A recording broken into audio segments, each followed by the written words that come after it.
Gold trusted gold buyers మీరు తాకట్టు పెట్టిన బంగారాన్ని విడిపించి ఈ రోజు ఉన్న మార్కెట్ ధరకు కొనబడను. హాయ్ నమస్తే, వెల్కమ్ టు ఐడ్రీమ్ మీడియా. నేను మీ రొద్దం శ్రీనివాస్. ఈ 15 డేస్ నుంచి 15 రోజులుగా జరుగుతున్న ఇరాన్, ఇజ్రాయెల్, అమెరికా మధ్య జరుగుతున్న యుద్ధం మన భారతదేశంతో పాటు చాలా ప్రపంచ దేశాలకు ఇండైరెక్ట్ ఎఫెక్ట్ అనేది చూపించడం మొదలైపోయింది. యుద్ధం స్టార్ట్ అయిన వారం రోజులకే దాని ప్రభావం మెల్లమెల్లగా కనిపించింది. ఇప్పుడు భారతదేశంలో అయితే వంట గ్యాస్ రూపంలో, కమర్షియల్ గ్యాస్ రూపంలో ప్రస్తుతానికి ఆ మంటలు చెలరేగుతున్నాయి. చాలా చోట్ల గ్యాస్ కూడా దొరకని పరిస్థితి. ఈవెన్ ఈ భయం నెక్స్ట్ దొరకదా అని కూడా చాలామంది ప్రజలు అవసరం ఉన్నా లేకున్నా కూడా బుకింగ్ చేస్తున్న పరిస్థితుల్లో ఆ గ్యాస్ అనేది ఒక పెద్ద సబ్జెక్ట్గా మారిపోయింది. ఇవాళ చూసాము, ఒక ఆమె గ్యాస్ కోసం గొడవబడి భర్తతో 2 పిల్లల్ని గొంతు నులిమి చనిపోయిన సంఘటన కొద్దిసేపటి క్రితమే చూసాం. అంటే ఒక భయం, అంటే ఇదేమి గ్యాస్ లేకపోతే ప్రపంచం తలకిందలైపోదు, గ్యాస్ లేకపోతే చాలా ప్రత్యామ్నాయ మార్గాల ద్వారా వంట చేసుకోవడానికి మన పూర్వీకులు ఎప్పటి నుంచో కట్టెల పొయ్యిల దగ్గర నుంచి బొగ్గులు రకరకాలవి వాడుతున్నారు. బట్ కొంచెం ఎందుకో ప్యానిక్ అవుతున్నారు. దీన్ని హ్యాండిల్ చేయడంలో ప్రభుత్వాలు కూడా కరెక్ట్గా గైడ్ చేయాలి అనిపిస్తుంది. ఓకే, ఆ విషయాల కంటే ఇంకా యుద్ధం ప్రభావం ఇంకా ఏ రూపాల్లో మన ముందు ఉండబోతుంది, ఇంకెంతకాలం దీని పరిస్థితులు ఇంకా ఎలా మారబోతున్నాయి అనేది ex army officer major Srinivas గారు మనతో ఉన్నారు. నమస్తే శ్రీనివాస్ గారు. నమస్తే అండి. శ్రీనివాస్ గారు, గత 15 రోజులుగా జరుగుతున్న యుద్ధం ఏ పరిస్థితుల్లో ఉంది ఇప్పుడు ప్రస్తుతము? దాని పర్యవసానాలు ఎలా ఉండబోతున్నాయి వచ్చే రోజుల్లో? ఇటు ట్రంప్ ఈ విషయంలో చాలా ఒక రకంగా చెప్పి తప్పుడు అంచనా వేసాడేమో అనిపిస్తుంది ఇరాన్ పట్ల. ఆయన ఏమనుకున్నాడంటే అమెరికాకి చమురు ఎక్కడైతే ఎక్కువగా దొరుకుతుందో ఆ దేశాల మీద ఆధిపత్యం కావాలి. ప్రపంచంలో కల్లా చమురు ఎక్కువగా దొరుకుతున్నటువంటి ప్రాంతం ఏదంటే వెనుజులా ప్రాంతం. వెనుజులాని అస్తవ్యస్తం చేసి పడేసాడు. అధ్యక్షుడిని ఎత్తుకు వెళ్ళిపోవడం, జైలు శిక్ష వేయించడం అన్నీ కూడా జరిగింది. అక్కడ సాధ్యమైంది. నెక్స్ట్ ఇరాన్ ప్రాంతంలో కూడా యుఏఈలో చాలా ఎక్కువగా జరుగుతుంది. వాళ్ళ మీద మంచి ఆధిపత్యమే ఈయన సాధించుకున్నాడు. ఇప్పుడు ఇరాన్ మీద కూడా ఈయనకి ఆధిపత్యం కావాలి. ఎందుకంటే ప్రపంచంలో 3వ అతిపెద్ద చమురు ఉత్పత్తి చేసేటువంటి ప్రాంతం ఏది అంటే ఇరాన్. సో అక్కడ ఉన్నటువంటి రెజ్యూమ్ చేంజ్ చేసి తనకు అనుకూలంగా ఉన్నటువంటి వ్యక్తిని పెట్టుకుని ప్రపంచంలో చమురు క్షేత్రాలు ఎక్కడున్నా సరే అమెరికాకి బెనిఫిట్ జరగాలి. ఆయన చెప్పకనే చెప్పాడండి, అమెరికా ఫస్ట్ అన్నాడు.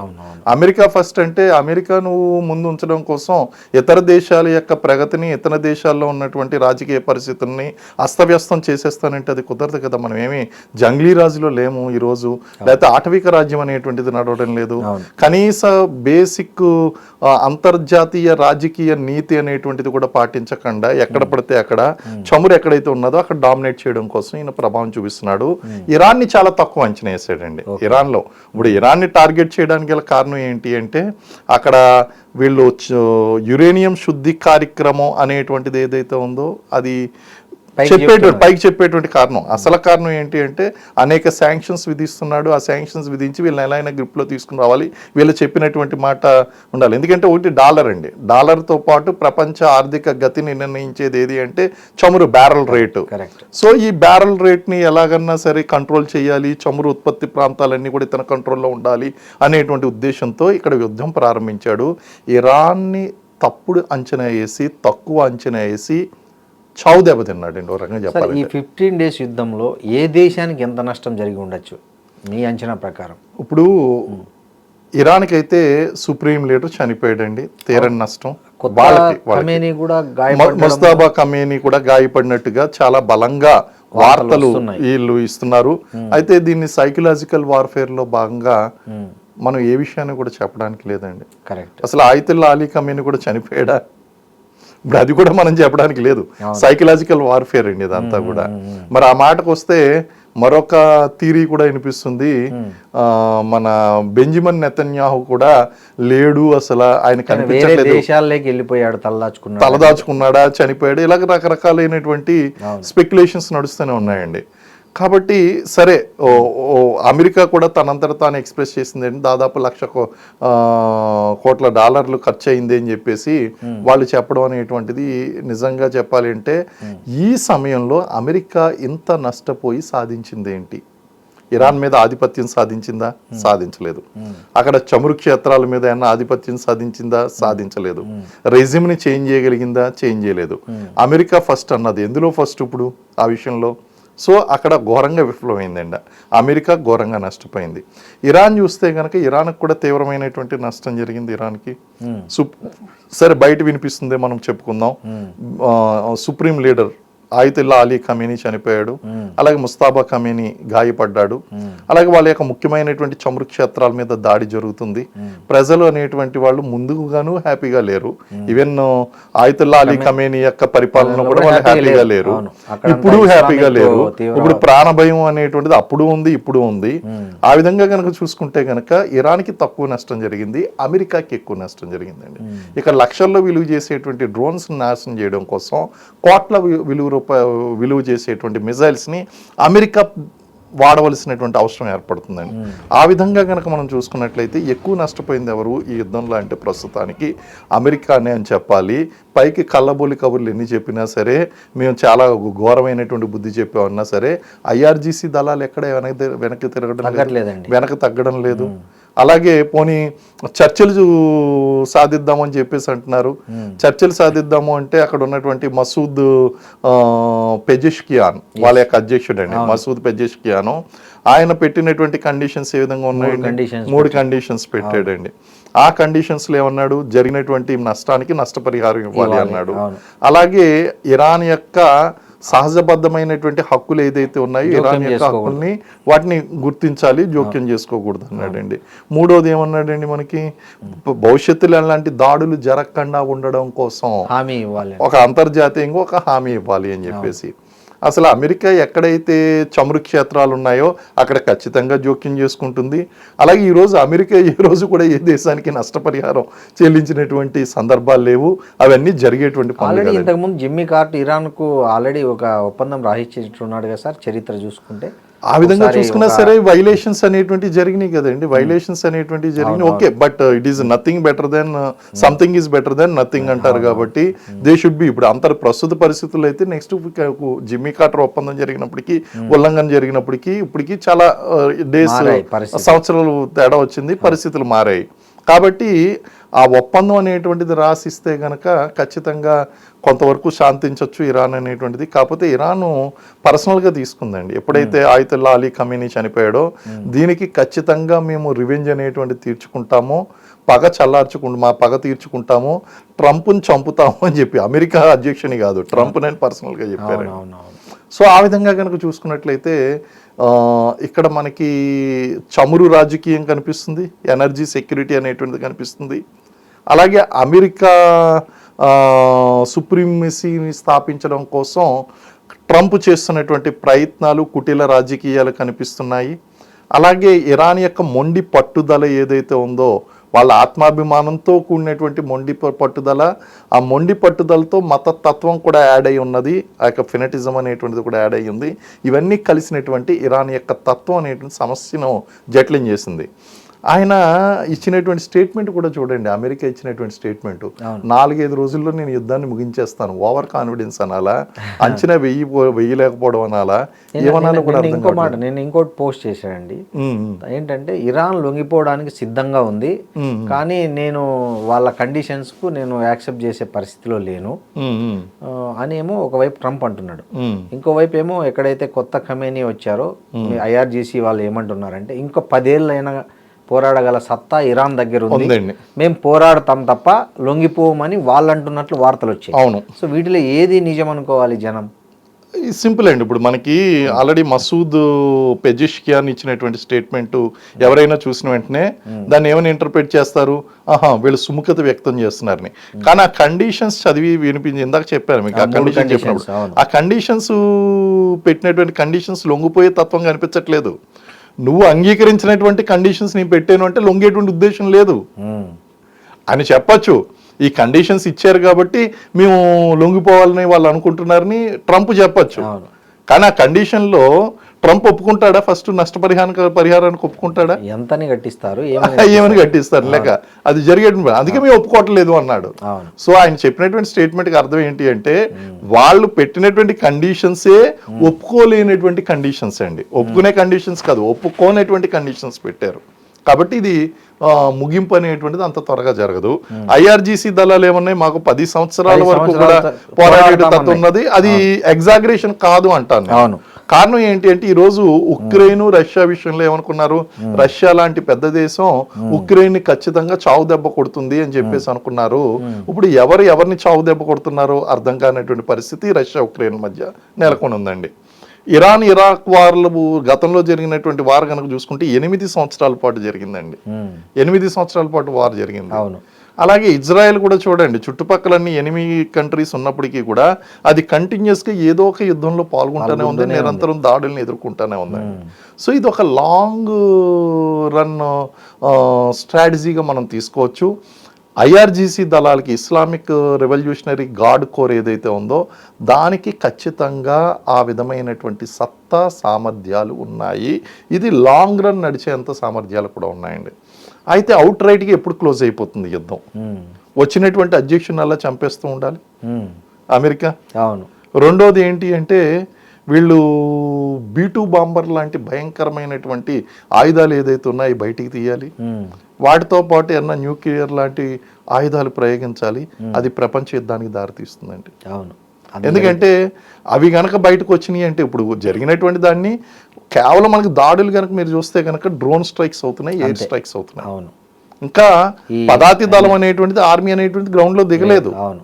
ఇంకా గ్రౌండ్ లేదు. అదే కనుక దిగడం స్టార్ట్ చేసి ఒక్కొక్కటి ఆక్రమించుకుంటూ వెళ్ళడం స్టార్ట్ చేశారు. అసలైనటువంటి అర్బన్ వార్ఫేర్ అనేటువంటి స్టార్ట్ అయింది అంటే డిజర్ట్ వార్ఫేర్, అర్బన్ వార్ఫేర్ జరుగుతుందండి అక్కడ ఇరాన్లో. అది కనుక జరిగింది అంటే ఇంకా అది భయంకరమైనటువంటి వెపన్స్ వాడవలసి ఉంటుంది అమెరికా. అదే గనక వాడింది అంటే ప్రపంచ యుద్ధానికి దారితీస్తుందండి. ఈయన అవకాశం కోసం ఎదురు చూస్తున్నాడు కిమ్. అవును. ఎక్సైజ్ చేస్తూ 10 మిసైల్స్ పే చేశాడు. నిన్న కరెక్ట్, నిన్న సందెట్లో సడేమి ఇదేంటి ఎవరు ఎప్పుడు దిగుతాను. సో ఇలాంటి పరిస్థితుల్లో ఇప్పుడు వార్ పెద్దదయింది అంటే చాలా ఘోరమైనటువంటి పరిస్థితులు ఉంటాయండి. సార్ ఒక కామన్ క్వశ్చన్ నాకు ఒకటి క్యూరియాసిటీ, ఇప్పుడు ఇరాన్ అనేది ముస్లిం కంట్రీ యాక్చువల్గా. అవునండి. కానీ గల్ఫ్ దేశాలన్నీ ఇరాన్కు వ్యతిరేకంగా ఎందుకు పనిచేస్తున్నాయి అనేది నాకు అర్థం కావట్లేదు చాలా మందికి. ఇప్పుడు ఇక్కడ చమురు అనేటువంటిది ఎక్కువగా ఉంది. ఇరాన్కి తన అవసరాలు అనేటువంటి తనకున్నాయండి. షియా మిలీషియాని వీళ్ళు ప్రోత్సహిస్తున్నారు. ఈ షియా మిలీషియాను ప్రోత్సహించడంతో పాటు తాలిబన్లు ఎలాంటి ఆర్థోడాక్సిక్ రూల్స్ అనేటువంటివి తీసుకొచ్చారో, అంటే బుర్కా వేసుకోవాలి, ఆడవాళ్ళు బయటికి కనిపించకూడదు, కనీసం హెయిర్ కనిపించినా సరే వాళ్ళని చంపేసినటువంటి సందర్భాలు ఉన్నాయి, ఆకృత్యాలు చేసినటువంటివి. అవి చెప్పుకోవడానికి కూడా చాలా ఇన్హ్యూమన్గా ఉన్నాయండి. ఇన్సేన్ ఇన్సిడెంట్స్ అనేటువంటివి చేశారు అక్కడ ఉన్నటువంటి ప్రజలు. మరి సొంత ఇస్లామిక్ కంట్రీస్ ఆ విధంగా ప్రవర్తిస్తున్నప్పుడు ఎవరు సపోర్ట్ చేయరు, నెంబర్ 1. నెంబర్ 2, ఇరాన్ వాళ్ళని ఎందుకు హేట్ చేస్తుంది? యుఏఈని అండ్ ఓన్ ఇస్లామిక్ కంట్రీస్ ని దాడులు చేస్తుంది, ఎందుకు హేట్ చేస్తుంది? 1990s ఏం చేసిందంటే అమెరికా తన యొక్క ప్రభావాన్ని చూపించడం కోసం, చెప్పాను కదా చమురు ఎక్కడుంటే అక్కడ దాని యొక్క డామినెన్స్ ఉండాలి. ఆ డామినెన్స్ కోసం ఏం చేసిందంటే అమెరికా తన యొక్క 5th ఫ్లీట్ ని మూవ్ చేసిందండి. 5th ఫ్లీట్ యుఎస్ నేవీలో ఉన్నటువంటి 5th ఫ్లీట్ ని బహ్రెయిన్ కి మూవ్ చేసింది. ఈ 5th ఫ్లీట్ లో ఏముంది అంటే ఒక ఎయిర్ క్రాఫ్ట్ క్యారియర్, మొన్న అబ్రహీం లింకన్ మీద దాడులు కూడా జరిగిందని చెప్పేసి వచ్చిందండి.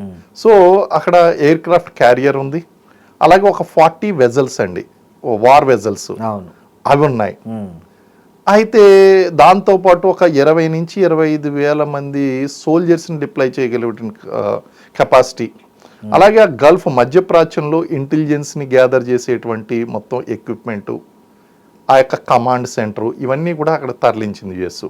మరి వాటి యొక్క బేసిస్ అమెరికాకి ఏదన్నా అక్కడ ప్లేస్ ఉందా అంటే లేదు. బేసిస్ ఎవరిచ్చారు? ఆ బేసిస్ గల్ఫ్ ఈ కంట్రీస్, ఇతర ఇస్లామిక్ కంట్రీస్. ఆఫ్ఘనిస్తాన్, మరి ఇజ్రాయెల్, ఇవన్నీ ఇచ్చినప్పుడు నువ్వు సాటి ఇస్లామిక్ కంట్రీ అని చూడకుండా వీళ్ళ ఎనిమి అయినటువంటి వీళ్ళ మీద ఇబ్బంది పెడుతూ ఆర్థికంగా ఇబ్బంది పెడుతూ శాంక్షన్స్ విధిస్తున్నటువంటి ఇరాన్ కంట్రీని వీళ్ళిద్దరి మధ్యన ఎటువంటి సంబంధం ఉందో చూడకుండా నువ్వు ఇక్కడ బేసిస్ ఇచ్చావు. మరి బేసిస్ ఇచ్చినప్పుడు శత్రువుకి నువ్వు మిత్రుడు అయినప్పుడు నువ్వు కూడా మిత్రుడు కూడా శత్రువు అయిపోతాడు ఆటోమేటిక్గా. సో ఆ విధంగా ఈ ఓన్ ఇస్లామిక్ కంట్రీస్ ఏదైతే ఉన్నాయో అవి ఎనిమిక్ గా మారినాయి. అండ్ ఏమంటున్నాయి, నేను మీ యొక్క జనావాసాల మీద నేను దాడి చేయను, పొరపాటున ఒకటో రెండో పడితే నేనేం చేయలేను. కాకపోతే మీ కూడా కరెక్ట్ అంటారా? స్కూల్ పిల్లలది కూడా జరిగిందండి పొరపాటున. ఇజ్రాయెల్ చేసినటువంటి దాడిలో జరిగింది ఖచ్చితంగా. ఇవి యుద్ధంలో కామన్ అండి. కారణం ఏంటి అంటే ఫెయిల్యూర్స్ ఉంటాయి, లేకపోతే ఇంటెన్షనల్ ఉంటాయి. ఇంటెన్షనల్ గా చేస్తే కనుక అది భయంకరమైనటువంటి ఇన్హ్యూమన్ థింగ్. నిజంగా చిన్న పిల్లల మీద, వృద్ధుల మీద, స్త్రీల మీద దాడి చేయడం అనేటువంటిది యుద్ధంలో ఉన్నటువంటి నేరాలుగా పరిగణించబడతాయి. సో అది తప్పే అండి, ఖచ్చితంగా తప్పే. Okay, there is no doubt about. కానీ ఈ రోజుల్లో యుద్ధం అంటూ ప్రారంభమైన తర్వాత అది తప్ప ఒప్ప అనేటువంటిది యుద్ధం ముగిసిన తర్వాత చూద్దాం, ప్రస్తుతానికి అయితే కొనసాగుతుంది అన్న విధంగా తయారైందండి ఏ దేశం వెళ్ళినా సరే. సో ఆ విధంగా కనుక చూస్తే ఇటు అమెరికా యొక్క ప్రభావం ఉన్నటువంటి ఈ యొక్క ఇస్లామిక్ కంట్రీస్ అన్నిటి మీద కూడా ఇరాన్ దాడి చేస్తుంది. రంజాన్ మాసంలోనే సొంత ఇస్లామిక్ కంట్రీస్ మీద దాడి చేసింది అంటే దానికి కారణం ముందు అక్కడి నుంచి వాడిని పంపించేసే, నువ్వు అమెరికాని పంపించేసి నువ్వు అక్కడ పెట్టి కూర్చున్నావు. వాడేమో మా దేశ నాశనాన్ని కోరుకుంటున్నాడు, అప్పుడేమో నీకు ఇస్లామిక్ కంట్రీ అని గుర్తు రాలేదా? మా దేశం గురించి మీరు ఆలోచించినప్పుడు మీ దేశం గురించి నేను ఎందుకు ఆలోచించాలనే విధంగా IRGC దళాలు అనేటువంటి దాడి చేస్తున్నాయండి. ఊహించినటువంటి విషయం ఏంటి అంటే ట్రంప్ ఎక్కడ ఘోరంగా ఫెయిల్ అయ్యాడు అంటే, ఇది స్టార్ట్ అయిన వెంటనే హార్మూజ్ జలసంధిని, స్ట్రెయిట్ ఆఫ్ హార్మూజ్ ఏదైతే ఉందో దాని మీద పట్టు సాధించి అది ప్యాక్ చేసేస్తుంది అనేటువంటి విషయాన్ని అంచనా వేయడంలో ఇంటెలిజెన్స్ చెప్పినా ట్రంప్ వినలేదండి. ఇక్కడ ఇంటెలిజెన్స్ చెప్పినటువంటి విషయం ఒకటి గుర్తు చేసుకోవాలి మనకి. అక్కడ US మిలిటరీ డిపార్ట్మెంట్ ఆల్రెడీ చెప్తానే ఉంది, డిపార్ట్మెంట్ ఆఫ్ మిలిటరీ చాలా క్లియర్ గా చెప్పింది ట్రంప్ కి ఈ క్షణంలో కనుక US యుద్ధానికి వెళ్తే ఓడిపోవడం గ్యారంటీ అన్న పాయింట్ చెప్పిందండి. ఇంటెలిజెన్స్ వర్గాలు కూడా చెప్పినాయి. కానీ వినే పరిస్థితి ఎక్కడుందండి ట్రంప్కి వినే 4-5 రోజుల్లో ముగించేస్తాను. ఓవర్ ఎక్స్పెక్టేషన్స్ అండి. ఇప్పుడు వెనిజులా లాగా అనుకున్నాడు. కాన్ఫిడెన్స్ ఎక్కువైపోయిందండి ఆయనకి. కాన్ఫిడెన్స్ ఎక్కువైపోయి ఓవర్ కాన్ఫిడెన్స్ తో నేను 5 రోజుల్లో ముగించేస్తాను అంటే అక్కడ 5th fleet swarm mosquito attacks ఉన్నాయండి, ఏం చేయలేకపోతున్నాడండి. అంటే మస్కిటో అటాక్స్ అంటే చిన్న చిన్న బోట్లు ఉంటాయండి, ఆ బోట్లు వచ్చి ఏం చేస్తాయంటే డైరెక్ట్ గా వచ్చి ఆ క్రూజ్ షిప్ ని కొడుతూ ఉంటాయి, ఏం చేయలేడండి. అండ్ ఇలాంటి అటాక్స్ చాలా ఉన్నాయి ఇరాన్ దగ్గర ఉన్నటువంటి యుద్ధ తంత్రం కూడా చిన్న చిన్న గుంపులుగా టార్గెటెడ్ గా అటాక్ చేస్తారు, పారిపోతారు, అటాక్ చేస్తారు, వెళ్ళిపోతారు. రెండోది హోల్డింగ్ ద గ్రౌండ్ అండి, నోయింగ్ ద గ్రౌండ్. యుద్ధంలో ఎప్పుడు కూడా హైయెస్ట్ అడ్వాంటేజ్ ఉంటుంది. అంటే గ్రౌండ్ గురించి తెలిసి ఉండాలి, ఎక్కడ ఏ కార్నర్ ఉంది, ఎక్కడ అడ్వాంటేజ్ ఉంది. Ground advantage is very important అండి. ఎక్కడి నుంచి వచ్చిన అమెరికాకి ఇరాన్ గ్రౌండ్ గురించి తెలుస్తుందా, అక్కడ ఉన్నటువంటి IRGC దళాలకు బాగా తెలుస్తుందా? IRGC దళాలు ఇంచు బై ఇంచు జల్లెడ పట్టారండి. అమెరికా ఓకే నా దగ్గర టెక్నాలజీ ఉంది, ఇది ఉంది, అది ఉంది అంటే అంత టెక్నాలజీ పెట్టుకుని ఒసామా బిన్ లాడెన్ పట్టుకోవడానికి 4 సంవత్సరాలు పట్టింది. 4 సంవత్సరాల క్రితమే వాళ్ళు ఐడెంటిఫై చేసి దాన్ని కన్ఫర్మ్ చేసుకుని 4 సంవత్సరాల తర్వాత అటాక్ లాంచ్ చేశారు. మరి ఓన్ గ్రౌండ్ అండి. సో ఇండియా అయినా సరే అండి, ఎవరైనా సరే ఇండియాకి వచ్చి యుద్ధం చేస్తే ఇండియాది పై చేయి అవుతుందండి. మనం వేరే దేశానికి ఆక్రమణకి వెళ్తే వాళ్ళది పై చేయి అవుతుంది. Because they know the ground reality వాళ్ళకి తెలుస్తుంది. They understand the ground better, they use the ground better, ఇవన్నీ కూడానండి. సో ఆ విధంగా కనుక చూస్తే అమెరికా వచ్చి ఇక్కడ పోరాటం చేయాలి, ఇక్కడ ఇతర దేశాలు ఇందులో ఇన్వాల్వ్ అవ్వడం, ఒక ఇజ్రాయెల్ మిగిలిన వాళ్ళు ఎవరు ఇన్వాల్వ్ అవ్వడానికి ఇష్టం లేదు. ఇజ్రాయెల్ కూడా ఎందుకు ఇన్వాల్వ్ అయ్యింది అంటే బికాస్ ఆఫ్ హిజ్బుల్లా, హౌతీస్, వీళ్ళందరూ ఎవరైతే ఉన్నారో, హమాస్, వీళ్ళందరికీ ఫండింగ్ అనేటువంటిది ఇస్తుంది ఇరాన్. వాళ్ళు ఇచ్చిన ఫండింగ్ వలన ఇక్కడ వాళ్ళు ఇజ్రాయెల్ మీద అటాక్ చేస్తున్నారు కాబట్టి ప్రియంప్టివ్ స్ట్రైక్స్ చేశాను అంటుందండి. ప్రియంప్టివ్ స్ట్రైక్స్ చేయడం కూడా ఎంతవరకు కరెక్ట్? అది వ్యూహంలో భాగం. అంటే నువ్వు ముందుగా దాడి చేస్తావని నేను దాడి చేశాను, కరెక్టే, ముందుగా దాడి చేస్తావని దాడి చేస్తావు. కానీ ఇంకా స్ట్రాంగ్ ఎవిడెన్స్ అనేటువంటిది ఉండాలండి. అవును. సంథింగ్ ఎలాగంటే మనం అప్పుడప్పుడు ఏం చేస్తామంటే ఈ పీడీ యాక్ట్లో అండి, ప్రివెంటివ్ డిటెన్షన్ యాక్ట్లో మనం ఏం చేస్తామంటే ముందస్తుగానే వాళ్ళు రెగ్యులర్గా క్రైమ్ చేస్తున్నారని చెప్పేసి క్రైమ్ చేయకుండా ప్రివెంటివ్ డిటెన్షన్ అని చెప్పి ముందుగానే డిటెన్షన్ చేస్తాం పోలీసు. ఇప్పుడు హౌస్ అరెస్ట్లు మనం చూస్తుంటాం. అలాగే ఇది ఏం చేసింది, ప్రియంటివ్ స్ట్రైక్ చేసింది. నువ్వు దొంగతనం చేస్తావని భయం వేసి ముందుగానే నిన్ను అరెస్ట్ చేస్తున్నాను అన్నట్టు, నువ్వు దాడి చేస్తావని భయం వేసి ముందుగానే దాడి చేశాను. ఇది కొంచెం విమర్శనాత్మకంగా తయారైందండి అది. సరే, ఈ గల్ఫ్ దేశాలు ఇరాన్ మీద ఏమైనా మిలిటరీ యాక్షన్ తీసుకునే అవకాశం ఉందా? ఒకవేళ నిజంగా గల్ఫ్ దేశాలు మిలిటరీ యాక్షన్ తీసుకుంటే పరిస్థితి ఎలా ఉండబోతుంది? ఇట్ విల్ బి డిఫికల్ట్ అండి డెఫినెట్లీ. కానీ అలాంటి పరిస్థితి అయితే కనుక రాదు. కారణం ఏంటి అంటే గల్ఫ్ కంట్రీస్ ఇప్పటికే చాలా ఇబ్బంది పడుతున్నాయి. They have to survive themself. వాళ్ళ మధ్యప్రాచ్యంలో ఒకరికొకరు ఎంత యుద్ధం చేసుకున్నా ఏం చేసుకున్నా వాళ్ళు సహకరించుకోవలసినటువంటి పరిస్థితులు వాళ్ళకు ఉన్నాయి. ఒకవేళ కనుక ఇరాన్ మీద కనుక వాళ్ళు చేశారు అంటే ఇంకా ఘోరంగా దెబ్బతింటారండి గల్ఫ్ దేశాలు. ఇప్పుడు కేవలం ఆ యొక్క అమెరికన్ బేసిస్ మీదే దాడులు అనేటువంటివి జరుగుతున్నాయి. అలాంటి పొరపాటు వీళ్ళు చేయరు. ఎందుకంటే మొత్తం మధ్యప్రాచ్యం అంతా ఇన్వాల్వ్ అయిపోయిందంటే యుద్ధం నెక్స్ట్ స్టేజ్కి వెళ్తుందండి. ఈ సీరియస్ లెవెల్ ఆపరేషన్ వల్ల యుద్ధంలో స్టేజ్ 1 వార్కి వెళ్ళిపోతుందండి. స్టేజ్ 1 వార్కి ఖచ్చితంగా వెళ్ళిపోతుంది. నిన్న ట్రంప్ అన్నాడు, హర్ముజ్ జలసంధిని త్వరలోనే అధీనంలోకి తెచ్చుకుంటాం. అవును, మొత్తం దాని మీద కేంద్రీకృతం 2-3 రోజుల్లో మేము దాన్ని ఫినిష్ చేస్తాం అంటున్నాడు. అవునండి. నిజంగా సాధ్యమవుతుందా హర్ముజ్ జలసంధిని అమెరికా తను అనుకున్నట్లు స్వాధీనం పరచుకోవడం అనేది? అంత ఈజీ టాస్క్ అంటారా? ఈజీ టాస్క్ అయితే కాదు, కానీ అది చేయలేడు అని చెప్పడానికి లేదు. అందుగురించే యుఎస్ అబ్రహీం లింకన్ మీద దాడి చేయడం అనేది ముందస్తుగా వీళ్ళు చేశారు. వీళ్ళకి చాలా స్ట్రాంగ్ ఇరాన్ కోర్కి చాలా ఉంది. ఇరాన్ IRGC దళాలకి, ఇస్లామిక్ రెవల్యూషనరీ గార్డ్ కోర్కి చాలా మంచి ఇన్పుట్స్ ఉన్నాయండి. ముందస్తుగానే దాడి చేశారు. ఇక్కడ 5th ఫ్లీటే రావాలి. 5th ఫ్లీట్ వచ్చి పని చేయాలి. ఇక్కడ చేయాలంటే 5th ఫ్లీట్ ని స్టార్టింగ్ లో అటాక్ చేశారు, వెనకడిగేశారు. తర్వాత అబ్రహీం లింకన్ కొట్టారు, అది వెనకడిగేసింది అక్కడ అమెరికా. కాబట్టి అది అసాధ్యమైతే కాదు, కానీ 5th ఫ్లీట్ ని తీసుకొచ్చేయాలి. జాగ్రత్తగా చేస్తే కనుక అవుతుంది, కానీ అది అనుకున్నంత ఈజీ కాదు. అదే అంటే ఫుల్ ప్లెజ్డ్ వార్ పెంచాలి. ప్రజెంట్ స్టేజ్లో అయితే మాత్రం ఇట్ ఈస్ నాట్ పాసిబుల్. ఇది స్టేజ్ 1 వార్కి ఆ స్టేజ్కి వెళ్ళాలండి. ఆ స్టేజ్కి వెళ్ళిన తర్వాత ఇప్పుడు యుద్ధం నెక్స్ట్ స్టేజ్కి వెళ్ళినట్టే అండి ఖచ్చితంగా. ఇది ఒక సీరియస్ అంశంగా మారబోతుంది. It is not a simple issue. ప్రపంచ యుద్ధం వైపు అడుగులు పడేటువంటి పరిస్థితులు అండి అయ్యి. అది జరగకూడదని చెప్పేసి మనం కోరుకుందాం. ఇప్పుడు ఏదైతే వెపన్స్ అమ్ముకుంటున్నారో, ఇండైరెక్ట్ సపోర్ట్ చేస్తున్నారో ఉండడమే మంచిది. ఇటు ఏదన్నా సరే, ఇటు కిమ్ కానీ, నార్త్ కొరియా, లేకపోతే ఈ రష్యా, చైనా, ఉక్రెయిన్లు కానీ డైరెక్ట్గా వచ్చేసారు అంటే గనక అది ప్రపంచ యుద్ధం వైపు అడుగులు వేసినటువంటి పరిస్థితులు ఏర్పడతాయి. మనం ఇప్పుడు ఏది కూడా చెప్పడానికి లేదండి. We need to wait and see. ఇదంతా చైన్ రియాక్షన్, ఒకదాని తర్వాత ఒకటి అల్లుకుని జరిగేటువంటి చైన్ రియాక్షన్స్ అండి. మనం only we can propagate theories, లేకంటే we can just anticipate particular ఇది ఇలా చేస్తే ఇది ఎలా ఉంటుంది అన్నది యాంటిసిపేట్ చేయగలుగుతాం తప్ప we need to really wait and see. అలాంటి పరిస్థితులు కనుక జరిగితే it is very serious thing. Sir, Hormuz జలసంధిని నిజంగా అక్కడ ఆ ఇరాన్ తను మూసివేయడం వల్ల, ఆంక్షలు పెట్టడం వల్లనే మనకు 10 రోజుల్లోనే చాలా ఎఫెక్ట్ పడింది. అవును, అది పర్మనెంట్గా ఇరాన్ గాన మనకు భారత్ వ్యతిరేకంగా పనిచేస్తే, అక్కడ మన షిప్పులను, గ్యాసు, ఈ ఆయిల్ దానిలను అలో చేయని పక్షంలో మన దేశం ఎలాంటి సంక్షోభం ఎదుర్కోబోతోంది? ఫస్ట్ అలాంటి సిచ్యువేషన్ రాదండి. అవునా? అలాంటి సిచ్యువేషన్ ఎందుకు రాదని నేను చెప్తాను. ఓకే.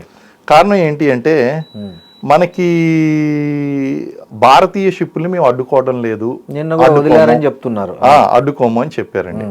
ఆల్రెడీ CNG LPG ఏదైతే క్రూయిజ్ ఉందో అది ఆల్రెడీ ఆ వెజల్ అనేటువంటిది అది ఆల్రెడీ వెళ్ళిపోయిందండి. మనకి హార్ముజ్ జలసంధి నుంచి మన ఇండియాకి రావడానికి 10 days పడుతుందండి. ఆల్రెడీ ఒకటి వచ్చింది, రెండోది వదిలేరు. 15-16 షిప్లు ఆల్రెడీ మొన్న 12వ తారీఖున స్టార్ట్ అయిన 22వ తారీఖున రీచ్ అవబోతున్నాయండి. సో ఆ విధంగా కనుక చూసుకున్నట్లయితే ఒత్తిడి అనేటువంటిది కొంచెం తగ్గుతుంది, టెంపరీగా ఉంది. అండ్ నిన్న వచ్చినటువంటి న్యూస్ ఏంటంటే కమర్షియల్ గ్యాస్ సిలిండర్ సప్లై మొదలయ్యింది అని అన్నారు. మొదలైంది మన దేశంలోనే డిమాండ్ మీట్ అవుతుందా లేదా 10% ఎక్స్ట్రా ప్రొడ్యూస్ చేయడం స్టార్ట్ అయింది అనేది స్టార్ట్ అయింది అండ్ సప్లై కూడా స్టార్ట్ అయింది అని చెప్పేసి అన్నారు, కానీ సప్లైని ఇంకా మీట్ అవ్వట్లేదు.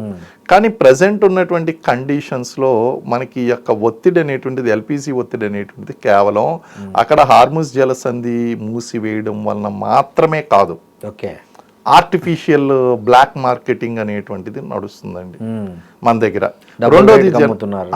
ఇప్పుడు మీకు కొన్ని కుటుంబాలు చూస్తే ఆశ్చర్యపోతారండి.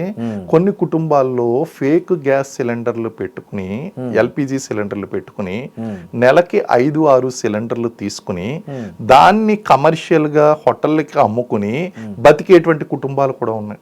అంటే there are 25% LPG collections are fake connections ఉన్నాయండి. అందు గురించి ఇప్పుడు మనం కూడా రీఫార్మ్ స్టార్ట్ చేసామండి. ఏమంటున్నాం అంటే కేవైసీ ఎక్కడైతే లేదో కేవైసీ లేనటువంటి సిలిండర్లన్నీ కూడా కనెక్షన్స్ క్యాన్సిల్ చేయాలి. రెండోది ఏంటి అంటే ఎల్పిజిలో ఎవరికి కూడా 15 రోజులకి సిలిండర్లు అయిపోయేటువంటి పరిస్థితులు లేవు. మినిమం 30 అయిపోదండి. కాబట్టి ఇప్పుడు ఏం చేశారంటే ఒక్క బుకింగ్ నుంచి నెక్స్ట్ బుకింగ్ చేయాలి అంటే 30 days 25 days పెట్టారు. అది సెకండ్ మనం ప్రికాషన్ మనం తీసుకున్నాం. దాంతోపాటు ఈ బ్లాక్ మార్కెటింగ్ చేసేటువంటి వాళ్ళ మీద కూడా విజిలెన్స్ అనేటువంటిది బాగా పెంచారండి.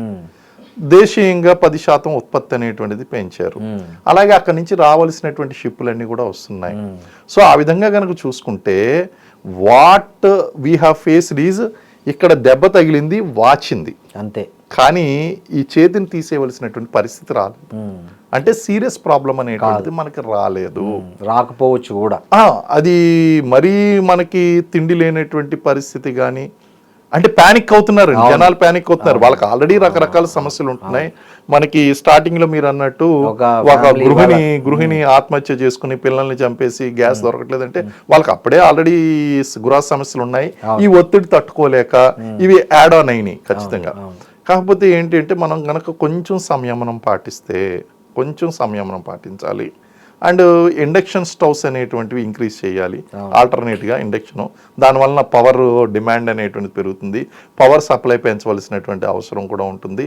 అండ్ పవర్ కాస్ట్ అనేటువంటిది కూడా పెరుగుతుందండి, దానికి డిమాండ్ అనేటువంటిది పెరుగుతుంది. ఇవన్నీ కూడా కలెక్టివ్గా మనం యాక్షన్స్ తీసుకుంటే కనుక situation will not be out of control. అయితే దీన్ని ఏం చేస్తారంటే బయట స్వార్థపరమైనటువంటి మార్కెట్ శక్తులు ఏం చేస్తాయంటే వాళ్ళు స్ప్రెడ్ చేస్తారు, ఆర్టిఫిషియల్ డిమాండ్ క్రియేట్ చేస్తారు, రూమర్స్ స్ప్రెడ్ చేస్తారు. అండ్ పొలిటికల్ పార్టీస్ కూడా ఏం చేస్తాయంటే ఓటు బ్యాంక్స్ కోసం ప్రజల్ని నెట్టుకుని వాళ్ళని రెచ్చగొట్టి తమ వైపు తిప్పుకోవడానికి ప్రయత్నిస్తారు. కావాల్సింది ఏంటి అంటే అపోజిషన్. ఇప్పుడు party irrespective of the party మనం మాట్లాడదాం. పార్టీ గురించి అపోజిషన్ పార్టీ ఎప్పుడు కూడా ఏం ఆలోచిస్తుంది అంటే ఇదిగో ఈ లోపం ఉంది, ఈ లోపం మీరు చేస్తున్నారు కాబట్టి మేము ఉంటే అది చేసేవాళ్ళం కాదు, మేము ఉంటే కనుక ప్రభుత్వం ఇలా ఉండేది కదని వాళ్ళ వైపు తిప్పుకోవడానికి ప్రయత్నిస్తారు. అది ఏ రాజకీయ పార్టీ అయినా సరే. సో రాజకీయ పార్టీలు అనేటువంటి ఖచ్చితంగా హ్యూ అండ్ క్రై చేస్తాయండి. ఖచ్చితంగా దే విల్ సే దట్ కి ఇంత ఉన్నటువంటి ప్రాబ్లమ్ అంతగా చేసి చూపిస్తాయి. అది వాళ్ళ యొక్క ప్రజాస్వామ్యంలో ఉన్నటువంటి రాజకీయ పార్టీల యొక్క విధి, హక్కు విధి అని కూడా అనాలండి వరంగా. That is their duty. ఇప్పుడు బలమైనటువంటి అపోజిషన్ కనుక లేకపోతే అధికార పార్టీ యొక్క నియంతృత్వానికి దారితీస్తుంది. సో అధికార పార్టీ యొక్క నియంతృత్వానికి దారి తీయకూడదంటే ప్రశ్నించేటువంటి వాళ్ళు ఉండాలి. ఆ ప్రశ్నించేటువంటి క్రమంలో ఎంత లోపం దొరికినా సరే దాన్ని పెద్ద చేస్తారు. దాన్ని మనం ప్రజలు అర్థం చేసుకోవాలి, మనం అర్థం చేసుకోవాలి. మనకు తెలిసిపోద్ది కదా స్వయంగా. సో ఆ విధంగా కనుక చూసుకుని ప్యానిక్ అవ్వాల్సినటువంటి situation will be under control అండి. ఖచ్చితంగా కంట్రోల్లోకి వస్తుంది. అండ్ గవర్నమెంట్ కూడా it is their duty to meet these kind of emergencies. It is the energy security emergency, LPG emergency. They have to take the steps and necessary steps, they have to take it. అందులో there is no doubt about it అండి. Sir, February 28న వారు మొదలైంది, కానీ February 26న ప్రధాని మోదీ ఇజ్రాయెల్లో పర్యటించారు. అవునండి. So దీన్ని ఎలా అర్థం చేసుకోవాలి? గట్స్ అనాలా లేకపోతే ఏమనాలి? అంటే చాలా వారు ఆల్మోస్ట్ కన్ఫర్మ్ అయిపోయిన పరిస్థితుల్లో అతను ఆ దేశానికి వెళ్ళి రావడం అనే దాన్ని ఎలా అర్థం చేసుకోవాలి? అది నిజంగా చెప్పాలి అంటే మనకి ఇరాన్తో కూడా మంచి సంబంధాలు ఉన్నాయి. ఇరాన్తో ఇరాన్తో సంబంధాలు ఉన్నాయి, అమెరికాతో మంచి సంబంధాలు ఉన్నాయి, ఇజ్రాయెల్తో మంచి సంబంధాలు ఉన్నాయి. కాబట్టి ఒక రంగా చెప్పాలంటే ఇలాంటి సాహసోపేతమైనటువంటి నిర్ణయం తీసుకోవడం అనేటువంటి తప్పు కాదు, because situations are in favour. Otherwise we have definite input, త్వరలోనే 2 రోజుల్లో అవుతుంది అనేటువంటిది రా ఇన్ఫర్మేషన్ ఇస్తుంది మనకి, research and analysis wing information ఇస్తుంది, ఇంటెలిజెన్స్ బ్యూరో వాళ్ళు ఇస్తారు, మిలిటరీ ఇంటెలిజెన్స్ ఇన్ఫర్మేషన్ ఇస్తుంది, దేర్ ఇస్ సర్టెన్ థింగ్స్ అవుతున్నాయని చెప్పేసి ఇంటర్నేషనల్ పొలిటికల్ వింగ్స్ ఏదైతే ఉంటాయో ఆ వింగ్స్ వాళ్ళందరూ కూడా రిపోర్ట్ అనేటువంటిది ఇచ్చేస్తారు. We have that information. అలాగే అయినప్పటికీ కూడా we are moving in a friendly nation countries, but it is a risk అనే చెప్పాలి, అడ్వెంచర్ అనే చెప్పాలి. ఓ రంగా అది అడ్వెంచరే. ఒకవేళ కనుక ఇందులో కనుక ఎవరైనా సరే మనకి ఎగ్నెస్ట్గా ఉన్నట్లయితే అది కొంచెం డేంజర్ అయ్యేదండి. అందులోనూ అమెరికా మీద కొన్ని విమర్శలు కూడా వచ్చినాయి. America has plotted to kill Narendra Modi అని చెప్పేసి ఒక న్యూస్ కూడా వచ్చింది. అలాంటి సమయంలో కొంచెం తీసుకోవడం ఈ నిర్ణయం ఒక రంగా చెప్పాలంటే మంచి సాహసోపేతమైనటువంటి నిర్ణయమే. It has happened and over. అదండి సార్, ఈ పరిస్థితుల్లో ప్రపంచం ఇలా ఒకవైపు పశ్చిమాసియా సంక్షోభం కొనసాగుతోంది, ఇంకోవైపు నిరుద్యోగం, ఏఐ వచ్చి చాలామంది నిరుద్యోగులుగా మారుతున్నారు. ఇలాంటి పరిస్థితుల్లో భారత్ ఎటూ కాకుండా ఒక తటస్థ వైఖరిని అవలంబిస్తుంది. అవును. సో దీన్ని కరెక్ట్ అనుకోవచ్చా? ఈ వ్యూహం కరెక్టేనా? భారత్ అనుసరిస్తున్న వ్యూహం కరెక్టా, లేకపోతే ఏదో ఒక సైడ్ తీసుకోవడం బెటరా? ఏది చేస్తే బెటర్ అంటారు దౌత్యపరంగా? ప్రస్తుతం మనం చేస్తున్నటువంటిది అభిలషణీయమైనటువంటి వ్యూహం అండి. Okay. Which benefits India in long term. ఇక్కడ 2 ఉన్నాయండి, షార్ట్ టర్మ్ బెనిఫిట్స్ కావాలా, లాంగ్ టర్మ్ బెనిఫిట్స్ కావాలా. ఇప్పుడు ఇరాన్కి గనక మనం శత్రు దేశం గనక చేసుకున్నామంటే భారతదేశంలో ఆల్రెడీ షియాలు ఉన్నారు, షియా మిలేషియా అక్కడ వర్క్ చేస్తుంది. ఇప్పటికీ అతి కష్టం మీద మీరు ఎన్నైనా మాట్లాడండి, ఏదైనా సరే చెప్పండి, అపోజిషన్ పార్టీస్ ఏదైనా మాట్లాడనివ్వండి, ఇండియాలో ఉగ్రవాదం అనేటువంటిది కంట్రోల్ చేయబడింది 100%. ఇది మాత్రం అన్డిబేటబుల్ అండి. అయితే అలా అంటే మీరు పుల్వామా సంఘటన ఎందుకు జరిగింది, లేకపోతే పహల్గాం సంఘటన ఎందుకు జరిగింది, ఏదో ఒకటి జరుగుతుందండి, అది ఖచ్చితంగా జరుగుతుంది, జరిగింది, అండ్ భవిష్యత్తులో కూడా జరుగుతాయి. ఎందుకంటే ఇంత 141 కోట్ల మంది జనాభా ఉన్నటువంటి భారతదేశంలో ఉగ్రవాదం అనేటువంటి సీడ్ పడిపోయింది. పడిపోయిన తర్వాత దాన్ని మనం కంట్రోల్ చేస్తున్నాం. కంట్రోల్ చేస్తున్నప్పుడు అవుట్ ఆఫ్ కంట్రోల్ అక్కడక్కడ జరుగుతాయి, ఖచ్చితంగా ల్యాప్సెస్ అనేటువంటివి ఎదురవుతాయి. దాన్ని మళ్ళీ మనం లెసన్స్ లాంటి కింద ముందుకు వెళ్తాము. దాన్ని మనం గతంతో పోల్చినటువంటి విషయాలతో గనక పోల్చినట్లయితే తగ్గింది, నెంబర్ 1. మరి ఇలాంటి పరిస్థితిలో ఇటు ఆఫ్ఘనిస్తాన్ని కానీ లేదా ఇటు ఇరాన్ని కానీ మనం రెచ్చగొట్టినట్లయితే, వాళ్ళతో సత్సంబంధాలు మెయింటైన్ చేయకపోతే ఇక్కడ ఉన్నటువంటి ఉగ్రవాదం మీద ప్రభావం చూపిస్తుందా, చూపించదా? ఖచ్చితంగా చూపిస్తుంది. కాబట్టి మనం ఇరాన్ విషయంలో తప్పని మాట్లాడడానికి వీల్లేదు, అలాగని చెప్పి సపోర్ట్ చేయడానికి వీల్లేదు, మన ఆయుధాలు ఇవ్వడానికి లేదు. మనమే బ్రహ్మోస్ని పంపించలేదు, మన ఆయుధాలు ఇవ్వలేదు అంటే అమెరికాకి ఇజ్రాయెల్కి కోపం రాలేదు. అలాగని చెప్పేసి ఇప్పుడు ఆయన చనిపోయాడని సంతాపం ప్రకటించలేదు. సంతాపం ప్రకటిస్తే మళ్ళీ వీళ్ళకి కోపం వస్తుంది. మనం తటస్థ వైఖరి అవలంబించాం. మరి ఇలాంటి తటస్థ వైఖరి అవలంబించినప్పుడు కనీసం ఆ దేశ సుప్రీం లీడర్ చనిపోతే మీరు సంతాపం ప్రకటించలేదు, మౌనంగా ఉన్నారని చెప్పి విమర్శిస్తే దీన్ని ఆలోచన అనుకోవాలా, ఇమ్మెచ్యూరిటీ? తర్వాత వెళ్ళి సంతాపం ప్రకటించారుగా, ఇరాన్ కాన్సులేట్కి వెళ్ళారు. అక్కడికి వెళ్ళడం అంటే మన పొలిటీషియన్స్, అపోజిషన్ పార్టీస్ తీసుకొచ్చేటువంటి ఒత్తిడి ఏ విధంగా ఉందో మనం అర్థం చేసుకోవచ్చు. ఇటువంటి విషయాల్లో ఒత్తిడి తీసుకురాకుండా ఉండడం మంచిది. కారణం ఏంటంటే దేశ భవిష్యత్తు అది చాలా ఇంపార్టెంట్. సెకండ్ థింగ్ ఏంటి అంటే ఇప్పుడు ఇజ్రాయెల్ గురించి చూసుకుందాం. ఇజ్రాయెల్ మనకు అనేక విషయాల్లో మనకి సహాయం చేస్తుంది. ఇజ్రాయెల్ టెక్నాలజీ అనేది మన మిలిటరీలో, ఇంటెలిజెన్స్ లో మనం ఉపయోగించుకుంటున్నాం అండి. కాబట్టి మనం ఇరాన్కి మనం సపోర్ట్ చేయలేం, అలాగని చెప్పి ఇజ్రాయెల్కి మనం సపోర్ట్ చేయడం లేదు. అమెరికాతో గొడవ పెట్టుకోకూడదండి. కారణం ఏంటి అంటే మనకు ఒక విద్య తెలుసు, వాడికి ఇంకొక విద్య తెలుసు. కొంతమందికి డ్యామేజింగ్ వాల్యూ ఉంటుందండి. డ్యామేజింగ్ వాల్యూ ఉన్నంత మాత్రాన్ని వాడికి దూరంగా ఉండడం అంటే నువ్వు భయపడుతున్నావు అంటే తప్పది కాదు. America has a damaging value today.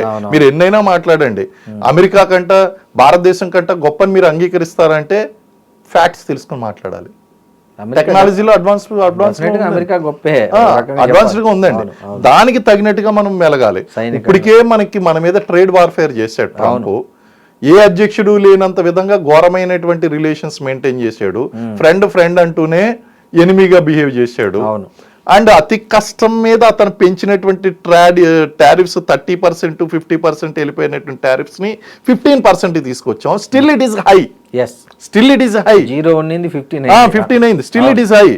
ఇలాంటి మనం సర్దుకుని వస్తున్నటువంటి టైంలో మనం వీళ్ళలో ఎవరికైనా సరే సపోర్ట్ చేసి మనం అమెరికాని చెడ్డ చేసుకోలేమండి. అవును, ఎందుకంటే మోస్ట్ ఆఫ్ ద ఇండియన్స్ అమెరికాలో ఉన్నారండి. అమెరికాలో ఉన్నారు. చాలా మంది ఇప్పటికే వార్ మెమోరియల్ దగ్గర ఒక కపుల్ డాన్స్ చేశారని చెప్పి వాళ్ళ గురించి నానా హడావుడి చేశారు. అలాగే ఎక్కడ అవకాశం వస్తే అక్కడ ఉద్యోగ అవకాశాలు తీసేస్తున్నాడు. అమెరికన్స్ ఫస్ట్ అంటున్నాడు. అక్కడ వెళ్తున్నటువంటి వాళ్ళందరినీ కూడా అరెస్టులు చేస్తున్నాడు. ఇవన్నీ చేస్తున్నప్పుడు అతి కష్టం మీద అమెరికా భారత్ సంబంధాలు అనేటువంటివి చాలా కష్టంగా మనం మెయింటైన్ చేసుకుంటూ వస్తున్నటువంటి టైంలో ఇరాన్కి ఓపెన్గా సపోర్ట్ చేస్తున్నామంటే చాలా కష్టం అవుతుంది. ఒక పక్కన ట్రంప్తో మనం ఓకే మీరు రష్యా నుంచి ఆయిల్ తీసుకోండి, మనం ఎలాగ తీసుకుంటామండి, ఏదో అక్కడ ఏదో ఉన్నది ఇంట్లో ఉన్నది మనం ఎలాగ తీసుకుంటామని తెలుసు, సర్లే నేను అనుమతిస్తున్నాను నువ్వు తీసుకో అన్నట్టు ఉందండి. అలాగా ఏదో సరే అన్నాడు. సత్రంలో భోజనానికి హుసేన్ అప్ప సిఫార్సు అంటారు. ఎగ్జాక్ట్లీ అలాగా సిఫారసులో సత్రంలో భోజనానికి సిఫారసు చేసినట్టు మోడీ ఈయన తీసుకో అని చెప్పేసి చెప్పడం, సరే మంచిది, వి అగ్రీ, నష్టం ఏం లేదు కదా. సో వి అగ్రీ దట్ అండి. సో ఆ విధంగా మనం ఏం చేస్తున్నాం, అమెరికా నుంచి మంచి రిలేషన్ మెయింటైన్ చేయడానికి ట్రై చేస్తున్నాం, ఇరాన్ నుంచి మంచి రిలేషన్ మెయింటైన్ చేయడానికి ట్రై చేస్తున్నాం, ఇజ్రాయెల్ నుంచి మంచి రిలేషన్. ఇండియా ఎప్పుడైతే వన్ సైడ్ అయిపోయిందో వాళ్ళకి అజాత శత్రువుగా ఉన్నటువంటి భారతదేశము పర్మనెంట్ శత్రువుగా మారిపోతుందండి. అది అవసరమా ప్రస్తుత పరిస్థితుల్లో? మనకి అవసరం లేదు. అండ్ రెండోది, దీన్ని అడ్వాంటేజ్గా మార్చుకోగలిగినటువంటి సత్తా దౌత్యము మన భారతదేశానికి ఉంది. ఎలా ఉంది? ఆయిల్ కొంటున్నామండి. వీళ్ళందరూ కూడా భారతదేశం యొక్క మాట వింటారు. ఈ రోజు ఏదన్నా మాట్లాడగలిగినటువంటి ముగ్గురుతోనూ సమానంగా మాట్లాడగలిగినటువంటి కెపాసిటీ చైనాకి లేదు, రష్యాకి లేదు, ఉక్రెయిన్కి లేదు, ముగ్గురుతో సమానం. మరి భారతదేశానికి ఉంది కదా, ఉంది. కాబట్టి భవిష్యత్తులో ఏదన్నా వస్తే కనుక మనం మౌనంగా ఉండడం వలన ఖచ్చితంగా మనం దౌత్యపరమైనటువంటి అడ్వాన్స్మెంట్ తీసుకోవడానికి అవకాశం ఉంటుంది. ప్రపంచ దేశాల్లో భారత యొక్క ఖ్యాతి పెరగడమే కాకుండా దానివల్ల ద్వైపాక్షిక ఒప్పందాల్లో కూడా ఇంప్రూవ్మెంట్ అనేటువంటిది కనిపిస్తుంది. భవిష్యత్తులో భారతదేశానికి అడ్వాంటేజ్గా మారుతుంది. కాబట్టి మనం ఈ విధంగా న్యూట్రల్గా వెళ్ళడమే, లాంగ్ రన్లో దృష్టిలో ఉంచుకుని లాంగ్ రన్ బెనిఫిట్స్ని ఈ విధంగా వెళ్ళడమే కరెక్ట్ తప్ప మనం వన్ సైడ్ తీసుకున్నాము అంటే ఖచ్చితంగా భారతదేశానికి నష్టం జరుగుతుందని చాలా ఆచితూచి మనం స్టెప్స్ వేయాలి ఈ టైంలో. కానీ ప్రతిపక్షాలు మాత్రం సార్ ట్రంప్ ఆడమన్నట్లు మోడీ ఆడుతున్నాడు. ఆపరేషన్ సింధూర్ ఆపేయమంటే ఆపేశాడు. తర్వాత ఇరాన్ నుంచి ఆయిల్ కొనడం ఆపేయమంటే ఆపేశాడు. వెనిజులా నుంచి ఆయిల్ కొనొద్దంటే ఆపేశాడు. రష్యా నుంచి కొనొద్దంటే ఆపేశాడు. మళ్ళీ రష్యా నుంచి కొనమంటే కొనడం మొదలుపెట్టాడు. ఈ తరహా ఒక క్రిటిక్స్ వస్తున్నాయి. అవునండి. వీటిని ఎలా మనం, మీకు ఎలాగో ఓపిక ఉంటుందండి, మన ప్రేక్షకులు కూడా ఓపిక ఉంది అంటే నేను ఒక చిన్న స్టోరీ చెప్తానండి, వినాలి, ఇది ఖచ్చితంగా వినాలి. చెప్పండి సార్. ఒక వ్యక్తి తన భార్యను గాడిద మీద గుర్రం మీద కూర్చోబెట్టి తీసుకెళ్తున్నాడంటే, తీసుకెళ్తుంటే జనాలు అన్నారంట, చూసావా ఆ వ్యక్తి ఎంత క్రూరుడు, ఇద్దరు కలిపి ఒక గుర్రం మీద వెళ్తున్నారు, ఆ బరువు అంతా వాళ్ళ మీద పడిపోయింది అని అన్నారంటండి. అన్న వెంటనే అతను ఏం చేసాడంటే అతను దిగిపోయి భార్యను నడిపించుకుంటూ తీసుకెళ్ళి కొంచెం ముందుకు వెళ్ళిన తర్వాత, అరే అతను చూడు భార్యకి ఎంత భయపడతాడు, ఇతను నడుస్తూ భార్యను గుర్రం మీద కూర్చోబెట్టాడు అని. వెంటనే ఏం చేశాడు, భార్యను దింపేసి ఈయన కూర్చున్నాడు అంటే, చూడు ఎంత దుర్మార్గుడో, ఆడ మనిషిని నడిపిస్తున్నాడు, ఈయనేమో గుర్రం మీద కూర్చున్నాడు అన్నట. ఇంక ఇది కాదు పని అని చెప్పి వీళ్ళిద్దరూ కిందకి దిగిపోయి గుర్రాన్ని, ఎంత పిచ్చోళ్ళు అమాయకులో చూడండి, గుర్రాన్ని పెట్టుకుని నడుచుకుంటూ వెళ్తున్నారు, వీళ్ళంత మూర్ఖులు ఇంకోళ్ళు లేరు అన్నారు. సో మాట్లాడే జనాలు ఏదైనా మాట్లాడతారండి. It is very easy to throw a stone. నేను ఒక్కటే అంటానండి, ఎవరైతే విమర్శిస్తారో విమర్శించేటువంటి వాళ్ళకి సొల్యూషన్ ఇచ్చేటువంటి బాధ్యత కూడా ఉండాలండి. నువ్వు ఏదన్నా విమర్శిస్తున్నావు అనుకోండి, నువ్వైతే ఏం చేస్తావు అని ఒక కండిషన్ పెట్టండి. మీరు విమర్శించండి, you are free to criticise anybody. మీరు జరుగుతున్నటువంటి లోపాలు చెప్పేటువంటి ప్రజాస్వామిక హక్కు మీకుంది, ఫోర్త్ ఎస్టేట్ మాట్లాడేటువంటి హక్కు ఉంది. రాజకీయ పార్టీల యొక్క విధి, ప్రతిపక్షాల యొక్క డ్యూటీయే ప్రజాస్వామ్యంలో ప్రభావవర్గంగా పనిచేయడం, అలాగే చేసేటువంటి తప్పులన్నీ కూడా ప్రజల ముందుకు తీసుకురావడం కరెక్టే. మరి సొల్యూషన్ కూడా ఇవ్వాలి కదా, నువ్వైతే ఏం చేస్తావు? నువ్వు ఆ క్షణంలో ఉండి ఇలా చేసి ఉండవలసింది, అలా చేయలేదు, ఇలా చేశాడు, మరి చెప్పు, ఖచ్చితంగా ప్రజలు వింటారు. కాబట్టి ప్రజలు ఇక్కడ అర్థం చేసుకోవాల్సింది ఏంటి అంటే, it is the duty of opposition party to speak. Yes, it is also the duty of opposition party to give the solution. Yes. Solution లేకుండా ఇచ్చేటువంటి విమర్శలు ఏదైతే ఉన్నాయో పట్టించుకోవద్దు. ఇలా మనం వినుకుంటూ వెళ్తే కనుక ఏం జరుగుతుందంటే, ఆ గుర్రం మీద వెళ్తున్నటువంటి వ్యక్తి ఏదైతే ఉన్నాడో ఆ వ్యక్తి పరిస్థితి అయిపోద్ది. విమర్శించే జనాలు ఎలాగ విమర్శిస్తుంటారండి. కానీ ఒకటే లక్ష్యం, ఒకటే గమ్యం, దేశ ప్రగతి, దేశ ఖ్యాతి, అంతర్జాతీయంగా దేశాన్ని ముందుకు నిలబెట్టడం, ఇది చాలా ముఖ్యం అండి. అది ఫోకస్డ్గా ఉండాలి. అది ఫోకస్డ్గా ఉన్నప్పుడు ఇవన్నీ కూడా నెట్టుకుంటూ ముందుకు పోవాల్సిందే అండి. ఇవన్నీ ఆలోచించుకుంటూ పోతే మనం దేశాన్ని ముందుకు తీసుకువెళ్ళలేము. అలాగే 2047 కల్లా ప్రపంచ దేశాల్లో భారతదేశాన్ని ముందు నిలబెట్టలేమండి. సార్, అసలు ఈ జూయిష్ లాబీ అనేది ఒక బాగా వినిపిస్తుంది ఈ యుద్ధం ఈ సందర్భంలో. అసలు ఏంటి ఈ జూయిష్ లాబీ ఏంటి, దీని ప్రభావం ఎంత ఉంటుంది? ద మోస్ట్ వరల్డ్లోనే మోస్ట్ ఎఫెక్టెడ్ లాబీ అని కూడా అంటుంటారు. ఏంటిది అసలు వాస్తవం ఏంటి? ఈ జ్యూస్ యూదులు అనేటువంటి వాళ్ళు ప్రపంచంలో కల్లా ఇంటెలిజెంట్ పీపుల్ అని చెప్పేసి పరిగణించడం జరుగుతుందండి. యుద్ధం ప్రారంభమైన వెంటనే మీడియాలో చాలా ఎక్కువగా వినిపిస్తున్నటువంటి మాట ఇది. ఒక రకంగా చెప్పాలంటే ఇది ప్రో ఇజ్రాయెల్ కాన్సెప్ట్ అనమాట అండి. అంటే ఇజ్రాయెల్కి మద్దతు ఇచ్చేటువంటి ఒక కాన్సెప్ట్. కొన్ని సంస్థలు ఉన్నాయండి, institute like American Israel public affairs committee, అలాగే క్రిస్టియన్ యునైటెడ్ ఆఫ్ ఇజ్రాయెల్. ఈ సంస్థలు ఏదైతే ఉన్నాయో అవి ఇజ్రాయెల్కి మద్దతుగా ఈ క్రిస్టియన్ ఆర్గనైజేషన్స్ అన్ని కూడా పనిచేస్తున్నాయి. ఇవన్నీ కూడా ముఖ్యంగా ఏంటి అంటే, అమెరికా ఇజ్రాయెల్ యొక్క ఫ్రెండ్షిప్ దీని వలన బాగా బలపడుతుంది. ఇవి ఇజ్రాయెల్ని బలపరుస్తూ వచ్చినటువంటి లాబీ కాబట్టి ఇది ఈ మధ్యన ఎక్కువగా వినిపిస్తుంది. వీళ్ళిద్దరూ కలిసి ఎవరి మీద ఫైట్ చేస్తున్నారు? ఇటు ఇరాన్ మీద, అక్కడ ఉన్నటువంటి షియాస్ మీద, ఇస్లామిక్ కంట్రీ మీద చేస్తున్నారండి. నేను అందుకే స్టార్టింగ్ లో కూడా ఒకటి అన్నానండి, ఇది ఒక మతపరంగా ఏమన్నా మారుతుందేమో, ప్రపంచవ్యాప్తంగా ఈ విధంగా మతపరమైనటువంటి ఎఫెక్ట్స్ కూడా దీనివల్ల కనిపిస్తాయేమో. అంటే ఎప్పుడైతే ఆయతుల్లా అలీ ఖమేనీ చనిపోయాడో, ఆబ్వియస్లీ ఇక్కడ మన దేశంలో ఉన్నటువంటి షియా వర్గాల వారందరూ కూడా రోడ్డు మీదకి వచ్చి ఆందోళన చేశారండి. సో ఇక్కడ మనకి ఈ జూయిస్ లాబీ అనేటువంటిది కూడా ప్రో ఇజ్రాయెల్ లాబీ అనమాట అండి. అది ఇజ్రాయెల్కి మద్దతు ఇస్తున్నటువంటిది. ఇటు అమెరికా, దీనివల్ల ఏం జరుగుతుందంటే అమెరికాకి ఇజ్రాయెల్కి మధ్య స్నేహ సంబంధాలు అనేటువంటి బాగా పనిచేస్తూ ఉంటాయి. అలాగే కొన్ని ఇంటర్నేషనల్ సంస్థలు, ఇప్పుడు నేను చెప్పినటువంటి సంస్థలు ఏదైతే ఉన్నాయో అవి ఇజ్రాయెల్కి మద్దతుగా పనిచేస్తూ ఉంటాయి అనమాట అండి. This is called Israel Jewish lobby. Thank you Srinivas గారు, చాలా చాలా చక్కగా వివరించారు మా డ్రీమ్ ప్రేక్షకుల కోసం. థ్యాంక్ యూ వెరీ మచ్ అండి. నిజంగా ప్రస్తుతం ఉన్నటువంటి సమాజం దేనికి ప్రయారిటీ ఇస్తుంది? ఆర్థిక సంబంధాల చుట్టూ మాత్రమే తిరుగుతుంది. మళ్ళీ ఎన్నికలంగానే చాలా విరక్తి కలుగుతాం. మంచి అనిపిస్తుంది కదా, లేడీస్ కూడా ఛాలెంజింగ్ జాబ్స్ చేసినప్పుడు చాలా బాగుంటుంది.